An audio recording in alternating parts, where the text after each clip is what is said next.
তোমার মনে পড়ে তোমার মনে পড়ে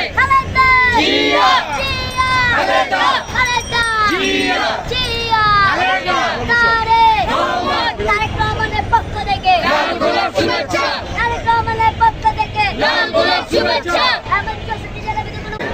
16 বছর পর একটি ঈদের আনন্দ দেওয়ার জন্য আমাদের কাছে আসছে। আরেকটা নতুন ঈদ আমরা পাচ্ছি ইনশাল্লাহ।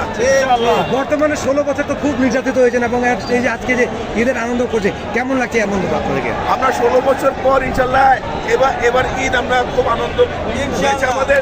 আমরা সবাইকে নিয়ে ঈদ করেছি, গরিব ধনী এবং দলীয় সকল অঙ্গ সংগঠন, সকল দলের সদস্য এবং সকল কর্মীদেরকে নিয়ে এবং আমাদের নেতা কর্মী এবং আমাদের ঢাকা 6 আসনের সংসদ সদস্য জনাব ইসরাক হোসেন এবং আমাদের ঢাকা 7 আসনের এমপি আমাদের হামিদুর রহমান হামিদ সাহেব, তাদেরকে নিয়ে এবং আমরা আমাদের সবাইকে নিয়ে তারা ঈদ করেছেন ইনশাল্লাহ। খুব আনন্দ করে আমরা ঈদ করেছি। আজকে আমরা অনুভব করছি আমাদের তারেক রহমান, আমাদের দেশ নায়ক এবং আমাদের প্রধানমন্ত্রী আসছে। আমাদের মনে হচ্ছে এটা আজকেও আমাদের একটা ঈদের আনন্দের মতো। ধন্যবাদ।